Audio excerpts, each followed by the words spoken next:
talhão é muito grande, fica complicado de coletar várias amostras, como a gente fez nessa situação. Mas é importante a gente coletar algumas amostras fora dessa área mais prejudicada, porque talvez ali é onde a gente ainda tem raízes vivas, onde o problema de nematóide vai estar mais evidente.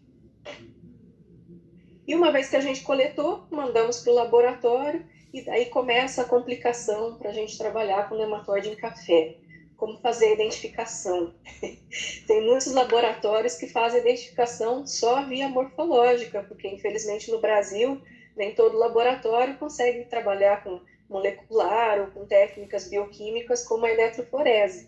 Então a grande maioria ainda usa a identificação morfológica.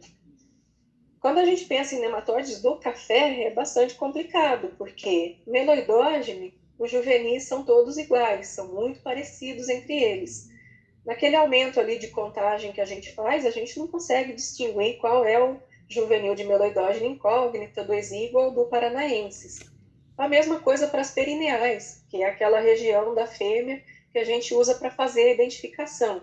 Fazemos o corte dessa região e observamos o tal do corte perineal para conseguir identificar. Quem não é da área provavelmente está olhando essas 4 figuras aqui e está achando só que eu mudei a posição da fotografia, parece tudo igual, né? A gente, cada nematologia, a gente vê algumas diferenças, mas principalmente entre meloidógene incógnita e meloidógene paranaensis, as diferenças são muito sutis. E, inclusive, a pessoa que escreveu o meloidógene paranaensis, o Rui Gomes Carneiro, eu cheguei a conviver um pouco com ele no IAPAR, ele falava que ele não batia o martelo só com perineal, ele não identificava espécies em café só utilizando perineal. E ele descreveu a espécie. Imagina nós, meros mortais, se vamos conseguir fazer a identificação corretamente pelas perineais. Então dá para fazer, mas é arriscado.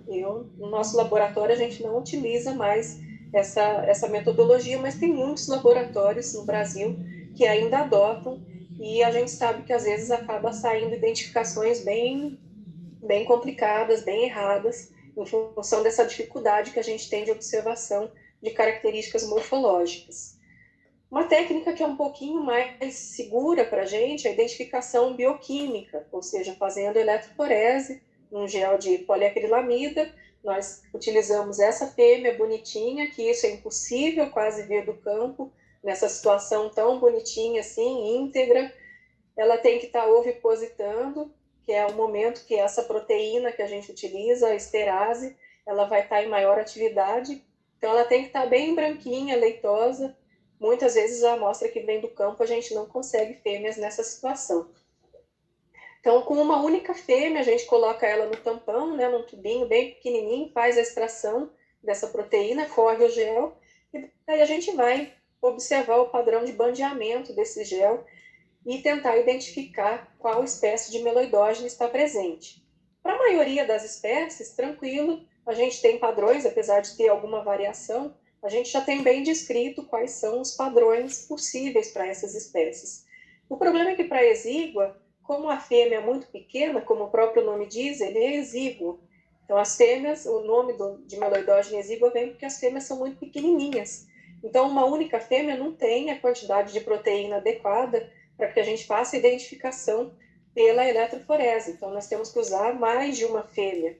E daí como é que fica a questão de misturas? Nós pegamos várias amostras que tinha incógnita, paranaensis e exígua, ali do sul de Minas. Como é que a gente consegue separar nesse gel amostras que estão misturadas, já que a gente vai ter que utilizar mais do que uma fêmea, quando tem a presença de exígua?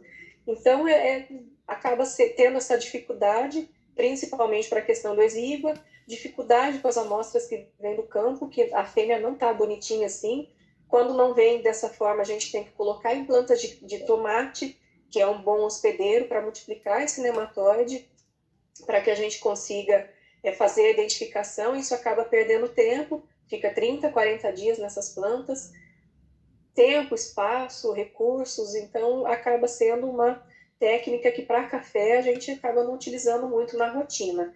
Além dos perfis atípicos, né, de vez em quando, com a variabilidade genética desses nematóides, acaba aparecendo umas coisas meio doidas ali no meio, que nem a gente sabe o que é. Então, complica bastante a nossa vida. Uma técnica bastante utilizada é a questão molecular, utilizar marcadores do tipo SCAR. Que nesse gelzinho aqui a gente consegue ver o que seria um perfil de exígua, o incógnito e o paranaensis, e a grande facilidade dessa utilização de marcadores do tipo SCAR é que a gente consegue detectar as misturas. Por exemplo, aqui seria uma situação em que a gente tem as 3 espécies. Problemas com essa metodologia. Variabilidade genética das espécies, Meloidogene paranaensis principalmente tem uma variabilidade genética muito alta, e a gente tem os resultados que nem sempre tem uma confiabilidade necessária para que a gente dê uma diagnose, que a diagnose é algo muito sério para a gente passar para o produtor, né? Então a gente tem que ter uma confiança. No nosso laboratório, a gente utiliza os marcadores do tipo SCAR para fazer a diagnose para os produtores, mas o que a gente tem observado de eficiência de extração e da reação de PCR em si, para exíguo é um pouquinho melhor. A gente tem 95% de eficiência, mas quando a gente vai para incógnita, isso já cai para 85%, e pensando em paranaense, 75% de eficiência ou de confiabilidade nessa amostra. Então, ainda é meio arriscado a gente utilizar só um tipo de identificação para fazer a diagnose correta de nematóides em café. Olha a dificuldade que a gente tem. Mas vamos supor que a gente conseguiu chegar na espécie certinho, o laboratório deu lá um laudo dizendo que tem Meloidogene paranaensis ou Meloidogene incógnita. O que a gente vai fazer para manejar? A gente tem para café, comparativamente a grãos, muito menos opções. Por quê? Porque a gente tem poucas opções de resistência. Tem um porta-enxerto que é mais utilizado, que é o apoatã. Daqui a pouco eu vou comentar sobre ele. Cultivares resistentes para paranaenses, por exemplo, a gente tem poucas também. O IAPAR tem trabalhado intensamente para produzir essas cultivares com maiores níveis de resistência, mas o melhoramento de café é demorado, então às vezes a nossa expectativa é que a gente tenha cultivares mais rapidamente, muitas vezes a gente não consegue. E a questão do manejo cultural acaba sendo muito complicado, a gente adota mais em áreas onde o produtor vai fazer a renovação da lavoura, porque envolve basicamente retirar a cultura e colocar uma cultura que não seja hospedeira na nossa ideia de rotação de culturas.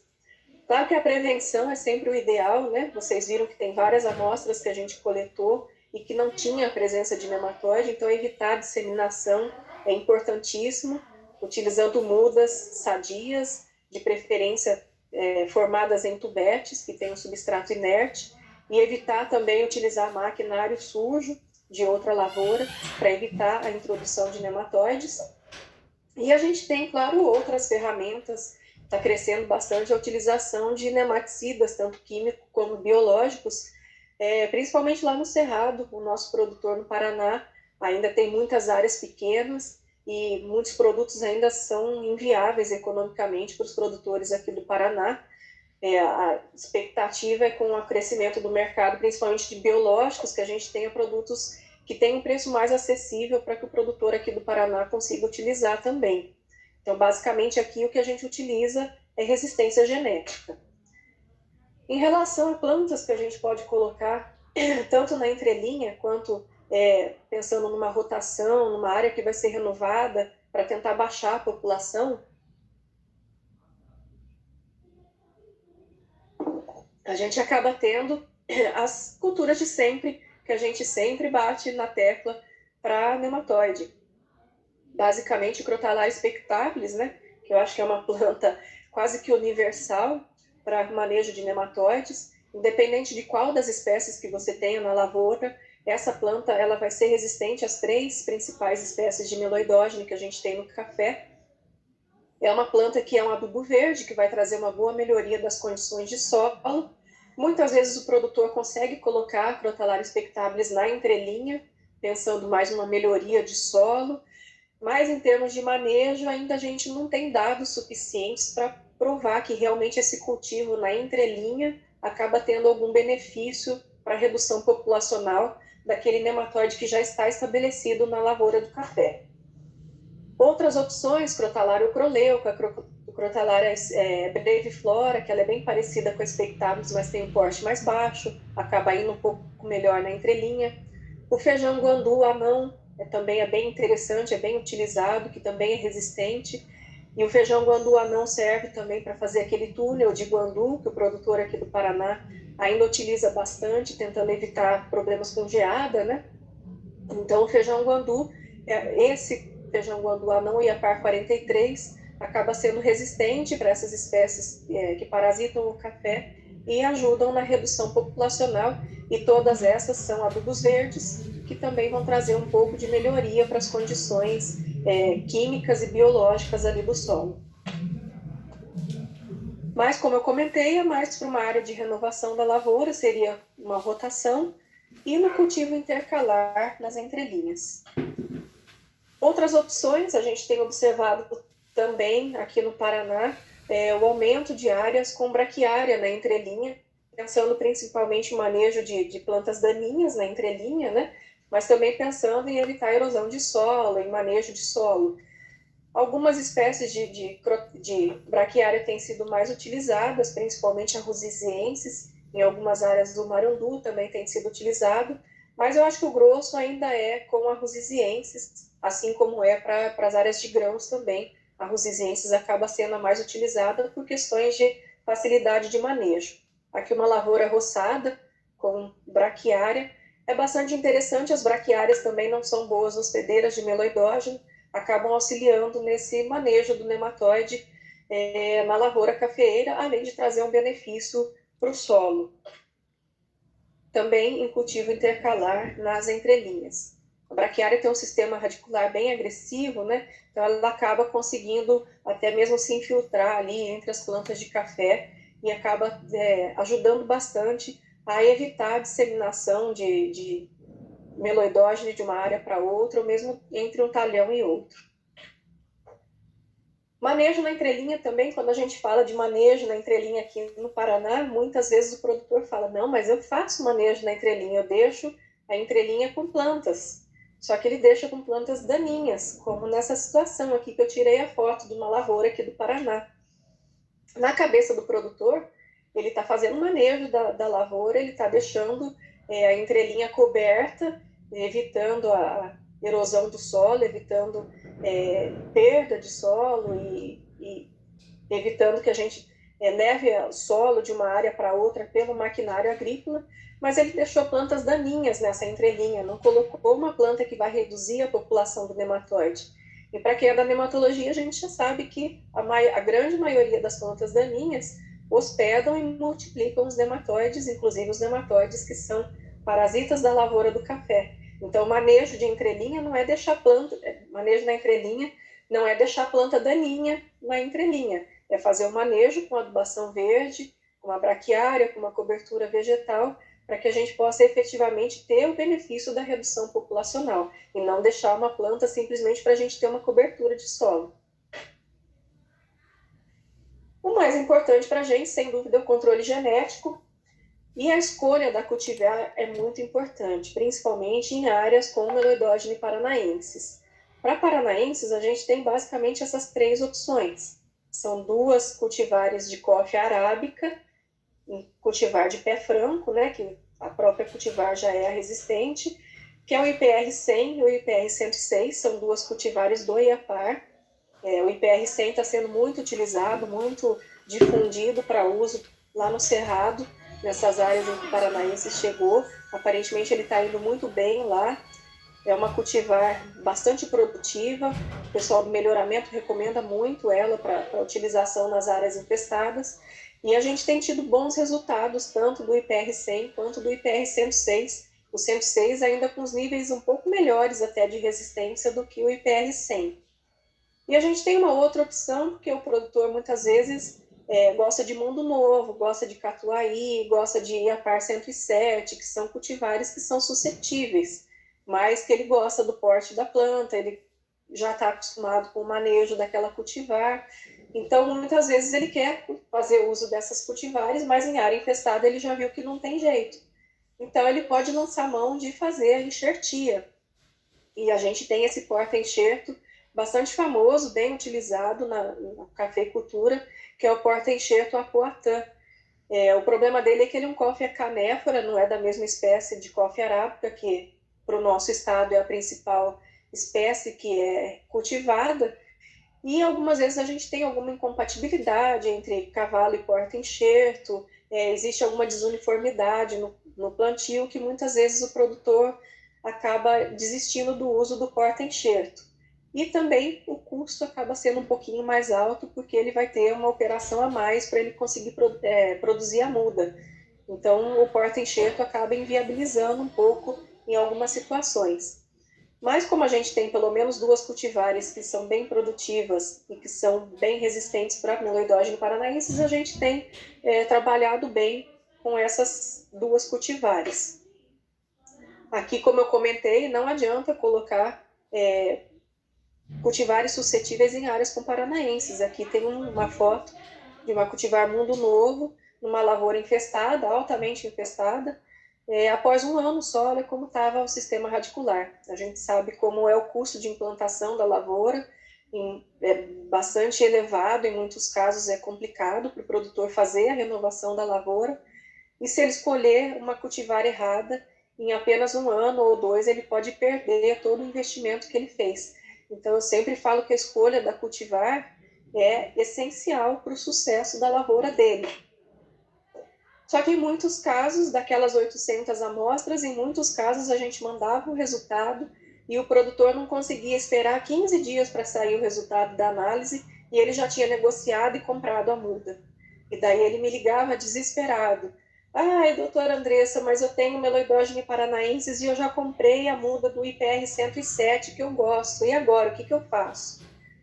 Agora, senta e reza para dar certo, porque a gente já sabe que é suscetível, já sabe que o paranaensis é muito agressivo, vai destruir o sistema radicular, então é questão de tempo, vamos ver quanto tempo a lavoura vai aguentar. Então, sempre que vai fazer a renovação, vai instalar a lavoura, fazer a análise bem feita do nematóide para saber qual espécie que está lá e escolher adequadamente a cultivar faz toda a diferença. Não comprar a muda e depois mandar a análise para o laboratório para ver qual espécie que está lá. Em relação ainda às cultivares resistentes, né, aqui a gente tem nessa mesma lavoura desse produtor aqui de Londrina, vocês estão vendo que a gente já fez bastante coisa nessa área, e aqui a gente foi colocando mudas enxertadas em porta-enxerto apoatã, e colocamos, a cópia é a mesma, né, Mundo Novo nas 2 situações, só que nessa situação ela está enxertada sobre o apoatã e aqui ela está em pé franco. Olha a diferença que dá após 6 anos do plantio dessas mudas. Era para estar tudo nessa situação aqui, com plantas bem folhadas, bem produtivas, e onde estava em pé franco, mesmo a gente fazendo manejo com biológico no momento do plantio, as plantas não aguentaram. Essa área agora já está com 8 anos, o produtor já erradicou essas plantas, porque realmente não vai. Então, cultivar suscetível em área com paranaenses já é a primeira dica. Vamos esquecer que não dá certo. Mais uma vez, a questão do porta-enxerto, aqui em casa de vegetação, é aquele experimento que eu mostrei lá no início, as plantas enfileiradas, mostrando que a gente inoculou densidades populacionais crescentes, de um lado da casa de vegetação, o pé franco, Mundo Novo também, e do outro lado, enxertado, mesmo no Mundo Novo, enxertado sobre a apoatã. Olha a diferença visual que deu, as plantas, as mudas todas com a mesma idade, inoculadas no mesmo dia. Olha a diferença de desenvolvimento que deu em relação ao pé franco e ao enxertado. E aquelas plantas bonitas lá no fundo que vocês estão vendo é a nossa testemunha, sem a presença de nematóide. Então, mesmo o enxertado acaba não sendo igual a não ter nematóide. Não ter nematóide é sempre melhor, por melhor que seja o nosso manejo. E por que isso acontece, né? Porque que mesmo tendo resistência, muitas vezes a gente observa algum dano na planta. A gente vê muito em campo, às vezes o produtor coloca o IPR 100 ou IPR 106 e ele fala que no início a planta dá uma segurada, não se desenvolve bem e depois de uns anos ela vai. O que acontece, né? A gente tem alguns estudos que, tanto com a IPR 100 quanto com a IPR 106, eu trouxe aqui a informação das duas. Quem quiser mais informação, depois eu posso passar o folder, passar as publicações para mostrar as outras características dessas cultivares. Mas o que acontece com elas? O tipo de resistência que elas têm acaba sendo uma resistência que, além de não ser completa, ainda acaba sendo prejudicial, digamos assim, para a planta, e eu já vou explicar isso. Vejam aqui no caso do IPR-100, o 100 nematóide com Meloidogene paranaensis e com Meloidogene exígua. Comparativamente ao catuai, que a gente viu lá no início, as plantas estão bem mais bonitas, estão bem mais vigorosas, mas 100 nematóide sempre é melhor. E o que acontece quando tem a presença de nematóides, ou Meloidogene paranaensis, ou incógnita nessas plantas? Aqui o sistema radicular, né, 100 nematóide, com Meloidogene paranaensis e com exígua. Olha como o sistema radicular do IPR-100 é bem vigoroso. O que acontece, né? Por que essa resistência acaba, eu falei que é até um pouco prejudicial?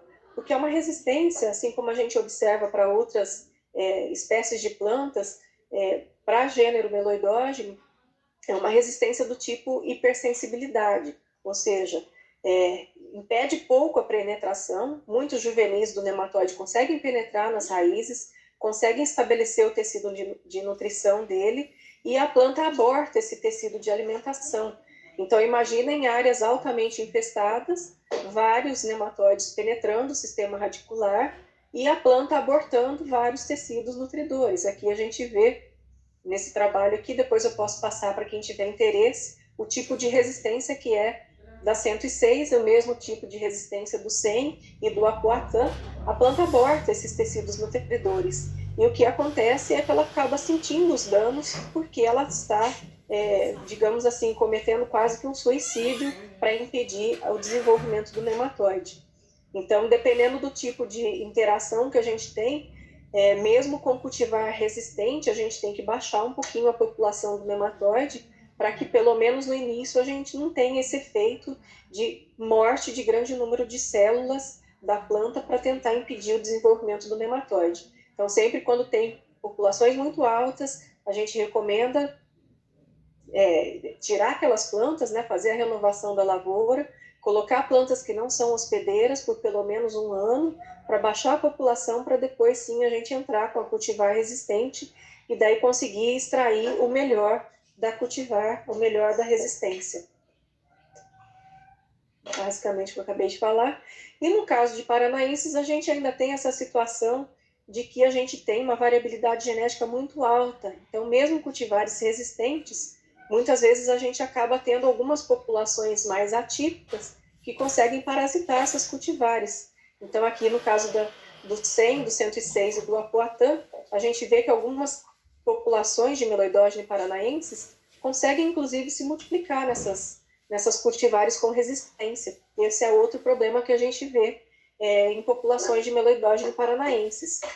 Mas a gente tem essas outras cultivares aqui, são linhagens do Programa de Melhoramento Genético do IAPAR, e a gente vê que tem algumas linhagens bem interessantes, em que nenhuma dessas populações, mesmo aquelas que foram agressivas ou virulentas em cultivares resistentes, mesmo essas não conseguiram se multiplicar nessas linhagens. Então, aparentemente, nos próximos anos, a gente vai ter o lançamento de cultivares com níveis bastante elevados de resistência a Meloidogene paranaensis, em um futuro bem próximo, a gente espera, do melhoramento.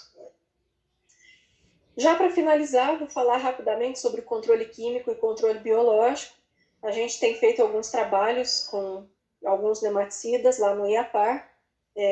Basicamente, o produtor tem nos procurado bastante para tentar entender um pouquinho se realmente o que está chegando para eles de informação no campo faz sentido, se realmente ele deve usar um químico ou um biológico, que produto utilizar. Então, a gente fez esse trabalho, está publicado, quem tiver interesse eu posso passar depois, é só entrar em contato comigo. A gente publicou e a gente testou alguns nematicidas novos, químicos, que nem estavam no mercado ainda na época. Agora o fluinsulfone, por exemplo, já foi lançado, né, o Nimites da Adamar, comparando com outros químicos que já estavam no mercado e alguns biológicos que são comumente recomendados. que a gente observou? Sempre testemunha sem nematóide, sem nematicida é a situação ideal. Olha a situação que estavam as plantas aqui, né? Sempre é o mundo ideal, onde a gente tem a máxima produção da planta. Com nematóide, sem nematicida, a gente já tem um dano considerável, isso com Meloidogene paranaensis. E alguns produtos a gente consegue ter um vigor bastante interessante das plantas, principalmente as moléculas mais novas que estão no mercado, em termos de químicos, e os biológicos, de maneira geral, a gente observa bastante essa questão de vigor na produtividade, nas plantas, na parte aérea das plantas. O que acontece é que, dependendo do momento que a gente faz a aplicação, muitas vezes o biológico não surte aquele efeito que o químico faz na redução de população do nematóide. Aqui embaixo é o fator de reprodução. Então, na testemunha, aumentou quase 80 vezes a população do nematóide no período do experimento, e os químicos conseguiram manter a população abaixo de 1, ou seja, reduziram a população. Isso numa avaliação aos 90 dias. Quando a gente vai para alguns outros químicos e outros biológicos, a gente vê que a população muitas vezes é maior quando a gente utiliza alguns biológicos do que a gente observou na nossa testemunha sem nematicida. Mas quando a gente observa o desenvolvimento da parte aérea, a gente vê que alguns biológicos acabam até ganhando do químico. Então a gente tem ainda que dosar bastante isso para saber o momento exato de entrar com o químico, o momento exato de entrar com o biológico, para que a gente consiga extrair o melhor dos dois mundos. O maior efeito de redução populacional com o vigor do biológico, e em muitos casos a gente consegue, inclusive, alguma redução populacional com o uso de biológicos, desde que eles sejam aplicados no momento mais adequado. Aqui foi aplicado no momento do plantio. Em outra situação, a gente tem um teste novo que está rodando ainda, não temos os resultados finais. Já tem 2 anos esse experimento, ele vai ser avaliado, a avaliação final vai ser agora em novembro. Nós plantamos em julho, é uma variedade suscetível, catuai vermelho, tanto para exígua quanto para paranaensis, colocando uma testemunha sem nematóide, um nematicida biológico, um nematicida químico e uma testemunha com nematóide. Eu não vou dizer quais são esses nematicidas, porque é um teste que está sendo financiado por uma empresa, ela pagou para ter os resultados, então eu ainda não posso dizer qual nematicida que é, eu só posso dizer que é um químico e que é um biológico. Mas para a gente entender como que é essa dinâmica e comparativamente exígua e paranaensis, como é o manejo, dá para entender certinho. Então, a aplicação dos nematicidas foi feita no momento do plantio e depois em outubro de 2019, simulando uma condição de campo, sempre após o período de chuva, né, na primavera, a gente faz a aplicação de nematicidas. Para exígua, até agora a gente não conseguiu diferenciar os tratamentos. As plantas estão se desenvolvendo de maneira meio que igual. A gente não consegue chegar na casa de vegetação e falar, nossa, aqui esse tratamento está melhor. E a estatística tem mostrado isso. Aqui é uma estatística ainda descritiva em relação à altura das plantas, mas a gente vê que não tem diferença entre os tratamentos. Para a Meloidogene paranaensis, a partir do primeiro ano ali, a gente já conseguiu fazer uma clara distinção entre os tratamentos. A testemunha sem nematóide, a partir ali de 180 dias, já começou um desenvolvimento mais acentuado das plantas. Essas plantas estão maiores, mais altas. A testemunha com nematóide, ao contrário, pegou uma negativa aqui, né? Ela já está bem menor que as outras plantas. E o químico e o biológico melhoraram o desenvolvimento da planta em relação àquela que tinha só o nematóide, sem tratamento, mas ainda não chegam no que a gente tem, idealmente, sem nematóide. Em relação à população de nematóides, claro que a testemunha está bem maior, e o químico e o biológico ainda não conseguiram se diferenciar, reduziram a população, mas entre eles não há diferença estatística. Então a gente vê que, dependendo da espécie que a gente tem, inclusive o uso de nematicidas muda completamente em função da espécie que a gente tem na nossa lavoura. Bom, já concluindo, que eu acho que meu tempo está bem em cima já, o primeiro passo, então, para a gente fazer um manejo bem feito é a coleta de amostras bem feita, como a gente comentou, e a identificação correta também da espécie, que vocês viram que tem cultivar resistente para um e não para o outro, até inclusive o uso de manejo químico e biológico, a gente tem que saber a espécie. E sempre pensar naquele manejo integrado de nematóides. Tentar fazer uma rotação para redução populacional, principalmente quando as populações estão muito altas na lavoura, adotar controle químico e controle biológico. Claro que ainda faltam alguns estudos para a gente tentar identificar melhor os momentos de aplicação, se eles podem ser utilizados juntos, ou se um vem primeiro e o outro vem depois, quais os momentos mais adequados. Mas a gente já viu sim que são ferramentas importantes que entram no manejo integrado. E, sem dúvida nenhuma, o mais importante, pelo menos aqui para a nossa condição, onde a gente tem Meloidogene paranaensis, é o uso de cultivar resistente, e aí a gente depende muito dos melhoristas para que eles continuem nessa luta que a gente sabe que é o desenvolvimento de uma cultivar de café com resistência, porque é só dessa forma que a gente vai conseguir manter a cafeicultura no nosso estado, principalmente pensando num pequeno produtor que muitas vezes não tem condição de deixar a área sem a cultura do café para fazer a rotação e muito menos tem condição de utilizar controle químico e biológico, que muitas vezes o custo é bastante elevado. Então, cultivar resistente para a nossa situação ainda acaba sendo essencial. Bom, agradeço novamente o convite, agradeço a participação, estamos com 55 agora nesse momento participantes. Agradeço a todos que tiraram um tempinho aí dos seus afazeres, esse horário já próximo do jantar, né? Conseguir vencer a fome de vocês e fazer vocês ficarem até o final.